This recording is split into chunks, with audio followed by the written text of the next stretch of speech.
올 한 해 기도와 말씀으로 시작하는 여러분에게 하나님의 일하심은 계속해서 진행될 줄로 믿습니다. 멈추지 않는다라는 사실을 가슴에 품으시고 사랑의 근력을 가지고 승리할 수 있기를 바랍니다. 오늘은 마지막 날입니다. 신앙의 근력, 사랑의 근력 5번째 주제인 순발력이라는 주제를 가지고 말씀을 좀 살펴보겠습니다. 이 순발력이라고 하는 사전적 의미를 좀 살펴보니까 이렇게 기록이 되어 있습니다. 아주 짧은 시간에 근육이 폭발적인 힘을 내는 능력이다, 이렇게 소개를 하고 있었습니다. 무슨 말입니까? 순간적인 힘이죠. 순발력이라는 것은 정말 내 몸이 생각지도 않은 곳에서 갑자기 반응하는 그 반응을 이 순발력이라고 이야기하는데, 특히 운동 경기 중에는 많은 부분에서 순발력이 필요합니다. 육상 경기 같으면 단거리 경기 같은 경우에는 훨씬 더 0.001초를 다투는 경기이기 때문에 순발력이 매우 중요하다는 것을 우리는 알고 있습니다. 또 한편으로는 예기치 못한 질문을 받았을 때 재치 있게 대답하거나 또 사고 위험에서 재빠르게 움직여 몸을 피할 때 그 사람 참 순발력이 좋다, 이렇게 말하는 것을 우리는 보게 됩니다. 여러분, 오늘 우리 신앙의 원리에서도 이런 순발력이 절대적으로 필요합니다. 그래서 오늘 우리 너무나 유명한 말씀입니다. 이 메시지를 가지고 본문의 내용을 먼저 처음 간략하게 정리를 하겠습니다. 이 내용 들어보셨습니다만은 한 번 더 제가 정리를 하고, 그리고 난 뒤에 이 율법 교사와 예수님과의 두 사람의 대화 속에서 그 대화에 나타난 이 본문의 핵심을 한번 찾아보겠습니다. 그리고 그 핵심 속에서 우리 시대에 적용할 수 있는, 우리 시대에 말씀하고 있는 성경의 원리를 정리하는 방향으로 오늘 메시지를 찾아가 보겠습니다. 그러면 먼저 첫 번째, 오늘 본문의 내용으로 한번 들어가겠습니다. 어린 시절부터 많이 들어오셨던 그런 본문이죠. 그리고 이 본문의 내용은 전 세계가 선한 사마리아인을 대해서 우리가 긍정적으로 검토할 때 주로 다루고 있는 예시 본문입니다. 율법에 능통하고 율법을 가르쳤던 학자가 예수님께 이런 질문을 합니다. 예수님, 주님, 내가 무엇을 하면 영생을 얻을 수 있겠습니까? 이렇게 질문을 했습니다. 이 질문은요, 굉장히 날카로운 질문입니다. 그때 예수님이 이렇게 대답을 합니다. 너는 율법에 뭐라고 기록되어 있다고 생각하느냐? 그러면 네가 그것을 어떻게 읽고 있느냐? 이렇게 반문하셨습니다. 그의 대답이 나오는데 27절 28절 말씀을 보시게 되면 이렇게 대답을 하고 예수님이 답변하십니다. 그가 대답하였다. 내 마음을 다하고 목숨을 다하고 힘을 다하고 뜻을 다하여 주 너의 하나님을 사랑하리라 하였고 또 내 이웃을 내 몸같이 사랑하리라 하였습니다. 지난 어제 말씀에 본 것처럼 마태복음 22장 그 본문에 나와 있는 그 내용이죠. 37절 이하에 나와 있는 내용인데, 신명기 말씀과 그리고 레위기 말씀을 종합한 이 인용의 구절을 이 사람도 그대로 답변을 했습니다. 왜냐하면 율법을 잘 아니까요. 저처럼 목회하면서 율법에 능통하다라고 자부심을 가졌던 사람이기 때문에 충분히 대답을 했습니다. 그때 예수님이 이렇게 대답을 하십니다. 28절 말씀입니다. 이 말씀은 우리가 같이 한번 읽어보겠습니다. 시작. 예수께서 그에게 말씀하셨다. 내 대답이 옳다. 그대로 행하여라. 그리하면 살 것이다. 내 대답이 옳다. 네가 말한 대로 그대로 행하라. 그러면 너 살 거다. 이렇게 이제 표현을 해주신 겁니다. 여러분, 예수님이 보시기에는 이렇게 질문한 율법 교사가 실제적인 이 말만 할 줄 알지 행동이 별로 없었던 것 같습니다. 그래서 율법에 나와 있는 대로 하나님을 사랑하고 이웃을 사랑하라 하셨으니 그 말씀대로 네가 네 입으로 뱉은 대로 그대로 행하라. 그러면 살 것이다. 영생이 무엇인지 궁금하냐? 그러면 한번 해보라. 이렇게 말씀을 해주셨습니다. 이웃이 누구인지 궁금해하는 그에게 예수님은 한 예를 들어주시는데 이런 예를 들어주셨습니다. 어떤 사람이 예루살렘에서 이제 여리고를 지나가게 됩니다. 그런데 이 사람이 강도를 만나서 그곳에서 엄청나게 얻어맞습니다. 폭행을 당해서 피를 많이 흘리며 죽을 지경까지 이제 떨어지게 됐습니다. 그곳에 세 사람이 지나가게 되는데 순차적으로 제사장과 레위 사람과 사마리아 사람이 지나간다.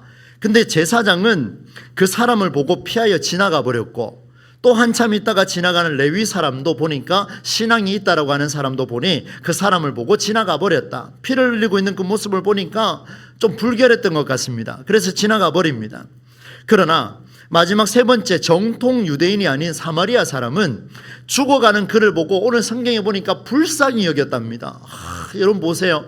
이 죽어가는 사람을 보고 불쌍히 여기고 그를 업고서요, 그의 상처를 돌보아주기 시작합니다.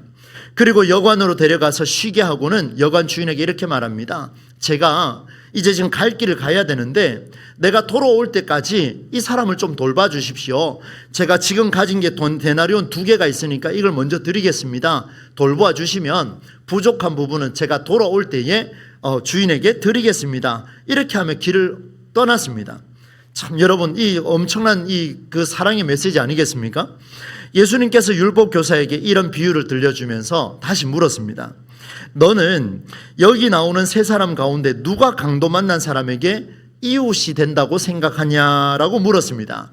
그 사람이 아주 명쾌한 대답을 합니다. 뭐라고 대답하는지를 제가 한번 이야기를 할 테니까 한번 따라서 해주시면 감사하겠습니다.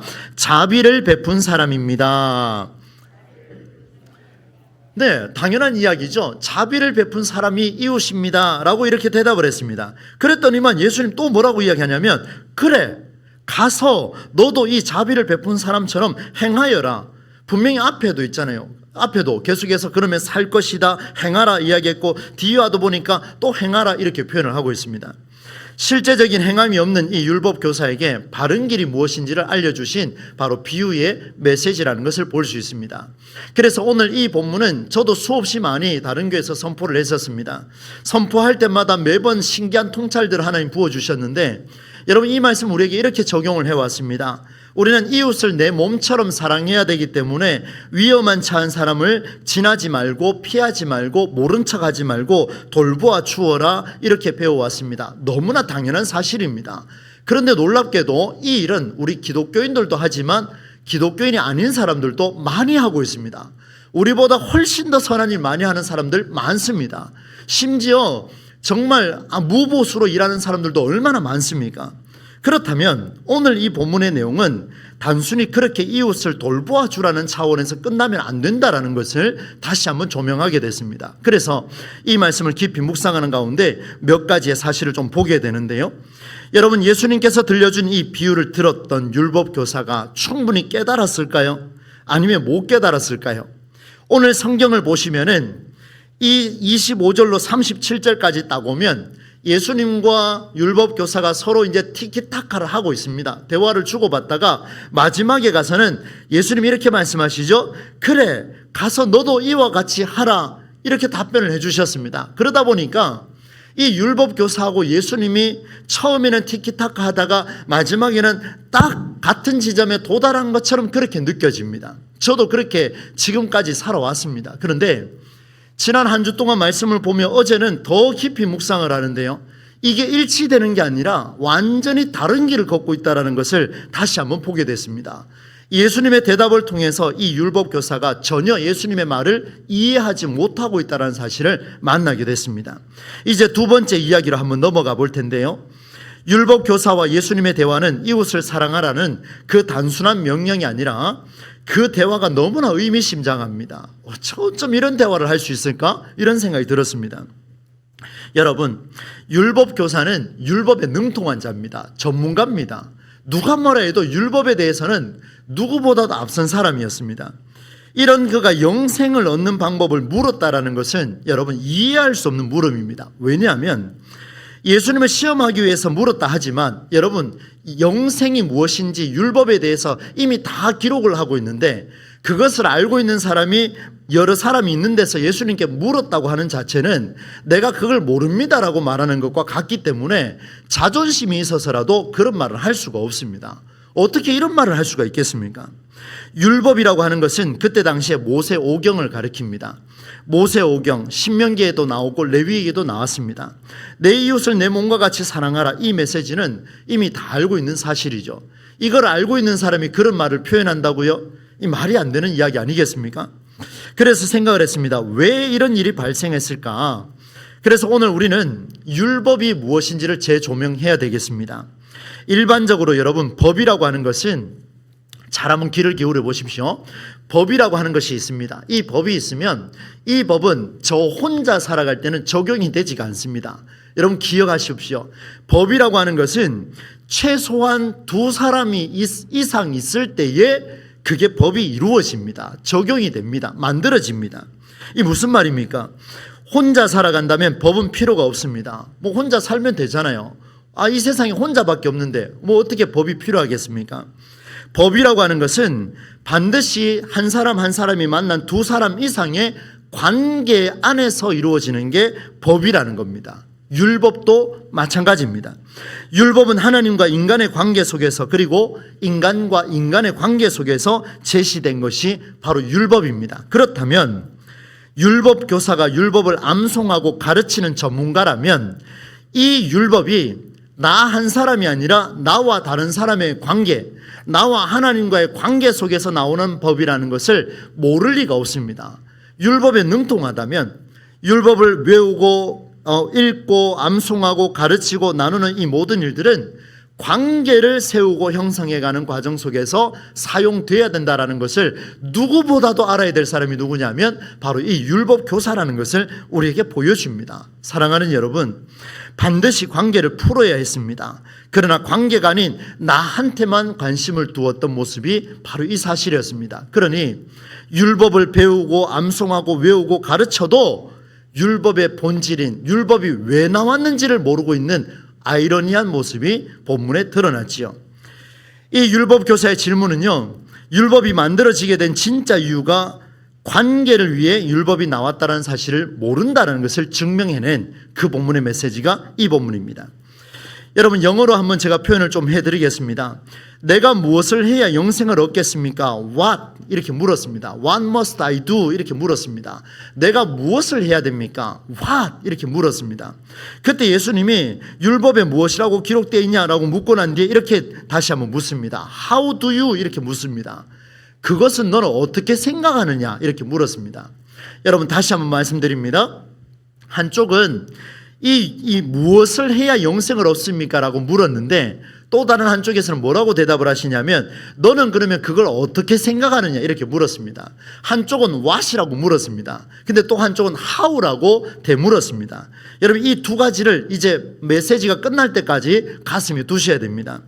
여러분 what이라고 하는 what 이렇게 부르는 무엇이라는 것은 사실관계에 대한 증명할 때에 이 이야기를 합니다. 사실이냐? 그게 뭐냐? 정의를 내릴 때 정답을 도출할 때 이야기를 하죠. 규정을 만들 때 매뉴얼을 만들 때 그렇게 말합니다. 그래서 what이라고 물으면요 정확하게 답변을 해야 됩니다. what이라고 이야기하면 1+1은 무엇입니까? 라고 2 이렇게 답변을 해야 되는 거예요. how라고 물으면 2라고 답변하면 안 됩니다. 1+1이 왜 나왔는지를 설명을 해줘야 돼요. 여러분 이게 이제 what과 how의 차이인데 how로 대답을 하게 된다면 정답을 찾는 게 아니라 어떻게 시작되었는지를 묻는 과정입니다. 여러분 율법 교사가요 예수님께 정답을 요청을 했습니다. 그런데 예수님은 뭐라고 답변하시냐면 정답을 준 게 아니고 어떻게 이해하는지를 물었습니다. 이게 지금 결정적인 차이라는 것을 우리에게 보여주게 됩니다. 여러분 제가 이 정도 설교를 하고 나면은 전부 다 이제 눈이 감길 것 같아서 제가 짐작을 했습니다. 서서히 이제 피곤했기가 이제 밀려오시는데 제가 한 예를 들어 드리겠습니다. 이 말을 정말 여러분 잘 이해하실 수 있을지 제가 도움을 좀 드리고 싶은데 최근에 유튜브에 이 쇼츠에 보시게 되면은 18개월이 된 아이가 하나 등장을 합니다. 여자아이가 등장하는데 그 이름이 뭐냐면 도아입니다. 이름이 뭐라고요? 도아입니다. 도아. 보셨습니까?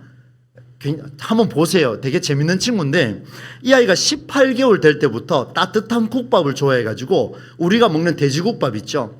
그거를 얼마나 맛있게 먹는지 개걸스럽게 먹습니다. 막 침을 흘려가면서 이렇게 먹는데 이 아이가 도시에 어디에 사냐면 부산에 삽니다. 부산 사투리를 얼마나 잘 쓰는지 이 아이의 모습을 보면서 제가 what과 how를 한번 설명해 보겠습니다. 아직 한글을 잘 모르는 아이를 위해서 집 안에 보니까 영상을 보니까 곳곳에 이름이 다 붙어 있습니다. 이거는 드럼, 이거는 신디, 이거는 스피커, 이거는 마이크, 글자가 다 붙어 있습니다. 글자를 모르는 것 같아요. 그래서 엄마가 따라다니면서 이 아이에게 설명해 줍니다. 이건 드럼이야, 이건 냉장고야 설명을 해 줍니다. 근데 아이가 한글을 모르니까 눈에 찍는 겁니다. 이렇게 좀 찍어 있는데 이때 부모가 이렇게 물었습니다. 이건 뭐야? 라고 이야기하니까 아이가 이렇게 대답을 합니다. 여러분 잘 아시는가 모르겠습니다. 봉다리가 뭔지 아십니까? 봉다리 아세요? 이 아이가 이거는 봉다리 이렇게 대답을 한 거예요. 그래서 제가 영상을 보다가 저도 모르게 웃음이 빵 터져버렸습니다. 자야 되는데 밤에 보면 하여튼 여러분 밤에 쇼츠 보지 마십시오. 자다가 못 잘 수도 있습니다. 봉다리 이렇게 이야기하는 거예요. 이건 봉지야. 그러니까 아니 봉다리 이렇게 설명하는 거예요. 그래서 또 엄마가 옆에 갔습니다. 그러면 이건 뭐야? 라고 이야기하니까 빼다지 이렇게 이야기하는 거예요. 빼다지가 뭔지 아시는 분? 대단하시네요. 이렇게 고급스러운 교회입니다 우리가. 빼다지. 그래서 엄마가 설명했어요. 아니야 이건 서랍. 따라서 해봐. 서랍 빼다지. 글자가 2개인데 2개를 보고서도 빼다지 이렇게 이야기를 하는 거예요. 참 너무 웃겼는데, 그리고 또 이제 나가니까 뭐라고 이야기하면 가세 이렇게 이야기를 하더라고요. 가세가 뭔지 아십니까? 이건 뭐야? 라고 이야기하니까 이거는 가세 이렇게 이야기하더라고요. 모서리입니다. 모서리 아시죠? 가세 붙어라 이렇게 이야기하지 않습니까? 요 가세 여기 모서리를 이야기하고 가세 이렇게 이야기하더라고요.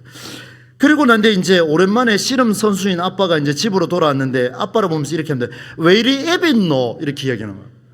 이게 뭐예요? 제가 그래 이러면 내가 네 애비다 제가 답변을 했습니다. 하도 답답해갖고 아버지한테 어떤 말을 이런 말을 할 수 있노? 가만히 보니까 왜 이렇게 야위였노 이 이야기였습니다. 그리고 할머니가 이제 아이를 양육을 하다 보니까 아빠한테 이렇게 대답을 합니다. 뭐라고 대답하냐면 할머니가 내가 못 떠먹으니까 아이가 어리니까요 숟가락으로 자꾸 먹인다 이렇게 이야기하는 거예요. 제가 그걸 보면서 얼마나 웃었는지 모릅니다. 근데 이걸 딱 보면서 제가 생각을 했습니다. 그 엄마가 따라다니면서요 설명을 해주는데요 설명하는 게 기가 막힙니다. 이거는 서랍 이렇게 이야기하면서 빼다지라고 이야기하니까 야 아니야 이건 서랍이야 이렇게 말해야 되는데 가르쳐야 되잖아요. 여러분 아이가 성장을 하는데 평생 살아가는데 서랍을 모르고 빼다지라고 부르고 있으면 여러분 어떡합니까? 여러분의 자녀들 우리 나은이 엄마도 아빠도 있는데요 나은이가 예를 들어서 나중에 빼다지 가세 뭐 이렇게 이야기하면 설명해 줘야 되는 거 아닙니까? 저희 집에가 그런다 하면 전 좀 되게 힘들 것 같아요. 제가 설명을 해줘야 되죠. 당연히 설명을 해야 됩니다. 여러분 이게 무슨 말인가 하면요 잘 한번 들어보세요. 왓이라고 이야기하는 사람은요 정답을 요구하는 사람은 이런 아이의 대답을 두고 교육 차원에서 아니야 그거 틀렸어 이거는 가세가 아니고 이거는 모서리야 이거는 빼다지가 아니고 이건 서랍이야 이렇게 말하지만 하우에 익숙한 부모라면 아이의 대답을 두고 뭐라고 이야기하냐면 그래 빼다지 그래 그 말도 맞아 그러면서 격려하고 안아주고 응원해 줍니다. 그리고 난 뒤가 중요합니다. 틀린 건 틀린 거 아닙니까? 그죠? 그러나 사용은 하거든요. 어떻게 해서 서랍을 빼다지로 알게 돼 있는지를 엄마가 묻더라는 거예요. 너 어떻게 이걸 빼다지로 들었어? 그러니까 할매가 그렇게 이야기했어. 할매가 말했어. 그러니까 할머니하고 같이 붙어 있으면 조금 걱정은 좀 됩니다. 빼다지. 그러니까 이 아이가요. 우리가 왓이라는 것에 익숙한 사람은요. 서랍이라고 이야기하면 서랍밖에 모르지만 하우에 익숙하려고 몸부림치는 사람은 이 아이에게 벌써 2개의 단어를 가르쳐 준 거예요. 서랍도 가르쳐 주고 또 뭐도 가르쳐 줬습니까? 빼다지도 가르쳐 줬습니다. 얼마나 멋집니까? 그 과정을 대화하고 서랍을 지칭하는 단어가 표준말도 있고 사투리도 있고 영어도 있고 전 세계 용어에 아하 서랍이라는 단어가 이만큼 광대하구나. 이 아이는요 그때부터 경험하기 시작하는 거예요. 이건 서랍이야 라고 말하는 순간 이 아이는 그 서랍 속에 갇혀버리지만 이건 빼다지도 될 수 있어 라고 말해주는 순간 이 아이는 훨씬 더 많은 것을 경험할 수가 있습니다. 여러분 왓은요 박제된 정답의 교육이지만 하우는 아이의 언어를 이해하고 소통하는 그야말로 살아있는 삶의 교육입니다. 여러분 이처럼 왓이라고 하는 정답을 요청한 물법 교사는요 끝까지 정답에만 관심이 있습니다. 그래서 제가 서두에 말씀드렸죠. 이 두 사람의 대화는요 완전히 전혀의 엇길로 가고 있다. 그가 물었습니다. 그러면 누가 내 이웃입니까? 라고 했을 때 예수님이 비유를 들려줬는데 이렇게 물었죠. 세 사람 중에 누가 강도 만난 자의 이웃이 되겠느냐? 이웃이 누구냐? 이웃이 누굽니까? 라고 묻고 이웃이 누가 되겠느냐? 답을 받았으니 이제 정답을 이야기해 준 겁니다. 자비를 베푼 자입니다. 정답을 이야기해 줬습니다. 그 원리를 이야기한 게 아니고 이 하울을 이야기한 게 아니라 예수님이 하울을 이야기했음에도 불구하고 이 사람은 뭐라고 대답했냐면 왓으로 대답을 한 겁니다. 이게 기가 막힌 내용이죠.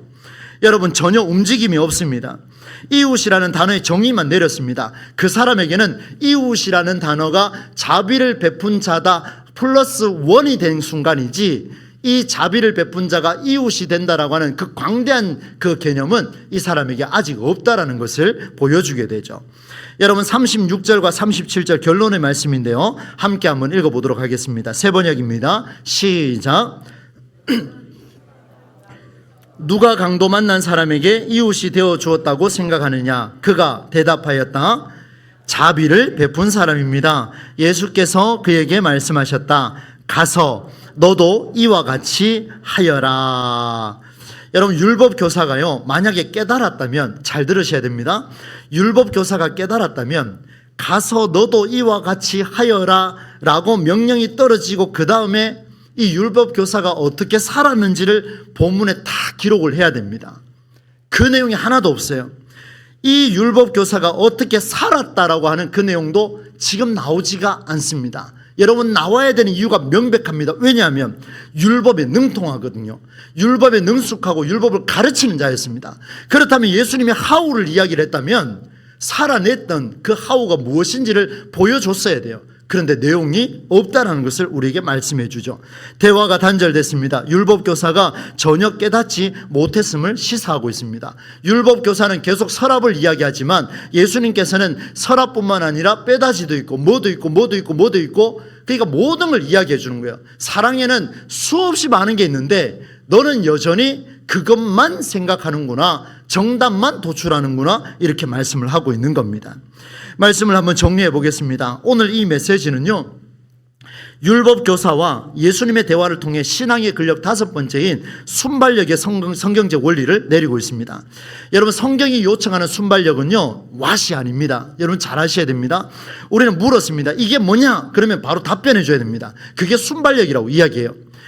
운동을 하면 어떻게 해야 되냐? 바로 즉시 답변해야 됩니다. 무조건 반사처럼 답변해야 순발력이 있다 이야기하지만 성경은 그리 말하지 않습니다. 성경은 정확한 답변을 요구하는 게 아니라 어떻게 살아가야 할지를 고민하게 만드는 게 진짜 순발력이라는 것을 보여줍니다. 여러분, 왓과 하우의 이 두 가지 차이 속에서 이제 우리는 어떤 삶을 살아내야 될 것인가를 한번 고민할 때가 되었습니다. 정답을 주고받는 관계가 아니라 원리를 주고받는 자가 되어야 됩니다. 한번 따라서 해주시겠습니까? 정답은 사랑을 깨뜨리지만 원리는 사랑의 절정을 경험하게 한다. 여러분, 자녀들 교육할 때 내가 너를 사랑해서 한마디 좀 해야 되겠는데, 이 말 하는 순간 아이들이 말을 듣습니까? 안 듣습니까? 경험 안 해보셨습니까? 해보셨는데 속으로 이제 묻고 계시죠. 내가 오늘 니를 위해서 하는 이야기다. 제가 이제 저희 교육자들한테 제가 그 말 할까 봐 제가 걱정이 태사입니다. 지금 너를 위해서 하는 얘기다. 이 말은요, 이미 시작부터 단절입니다. 그게 너를 위한 게 아니고요, 너를 위해서 내한테 말하는구나, 이 말하고 똑같은 겁니다. 이게 반대로 되는 거죠. 여러분 조심해야 되겠습니다. 정답을 이야기하면 사랑은 깨집니다. 그러나 정답이 아니라 how, 그래 그렇게 생각했어, 귀한 일이야, 그것도 존중받아야 돼, 그런데 이런 것도 있더라, 이것도 한번 해볼래, 한번 창조적으로 건설해볼래, 이렇게 말하면, how를 이야기해주면 그것은 사랑의 절정을 경험하게 됩니다. 인정받거든요. 우리가 볼 때는, 전문가가 볼 때는 정말 1%밖에 못했지만 그 1%를 존중을 딱 받는 순간 이 아이는요, 이 사람은요, 이 성도님은요, 그 다음부터 1%를 추가를 하는 게 속도가 붙습니다. 이게 바로 순발력이라는 것을 우리에게 보여주죠.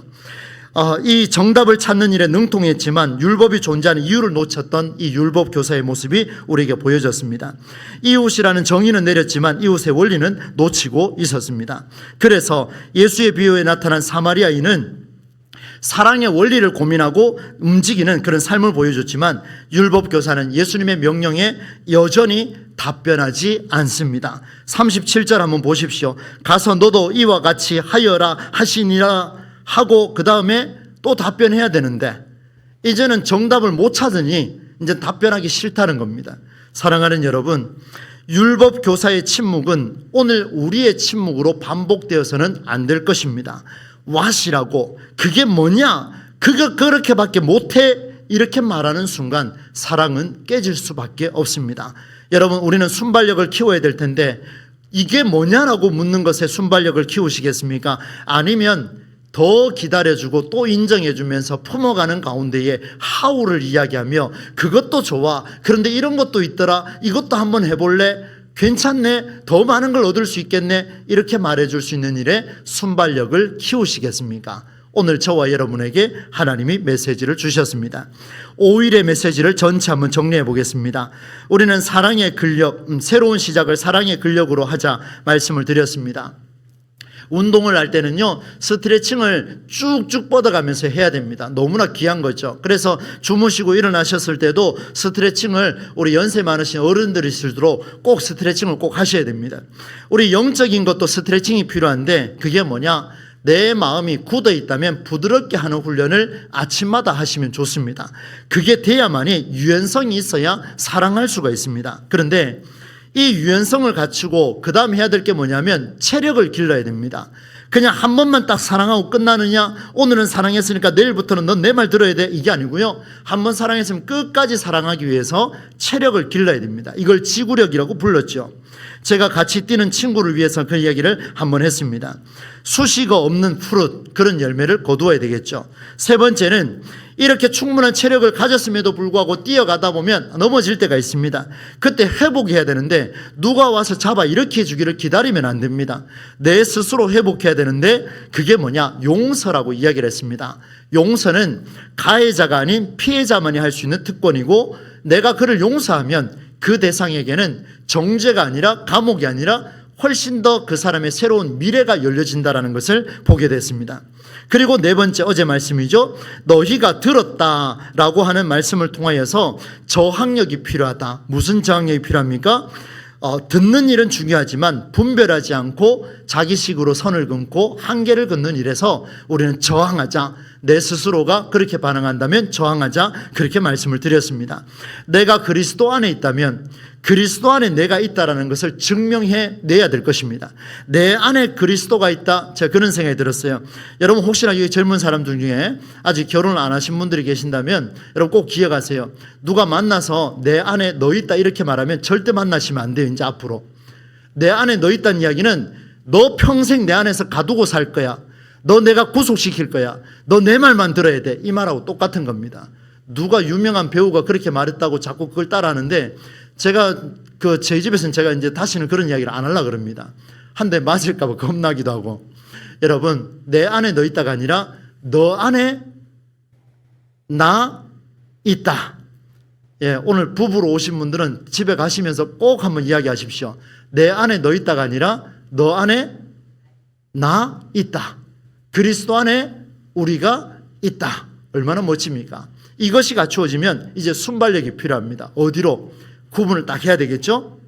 오늘 주신 말씀대로 무엇이냐라고 묻는 게 정답을 찾고자 몸부림치지 말고, 그거 그렇게 하면 안 돼요, 정답이 있어요, 이렇게 말하는 게 아니라, 그래 그렇게 하셨어요, 괜찮습니다, 그러나 또 다른 방법도 한번 생각해 봅시다. 저에게 가장 필요한 그 사랑의 근력이 아닐까, 여러분에게도 아마 필요하실 것 같습니다. 이 5가지를 잘 유지하셔서 올 한 해 동안 신앙의 근력, 사랑의 근력을 통해 새로운 시작이 새로운 마무리까지 될 수 있는 그런 은혜가 우리 가운데 일어나기를 우리 주 예수님의 이름으로 간절히 축원합니다.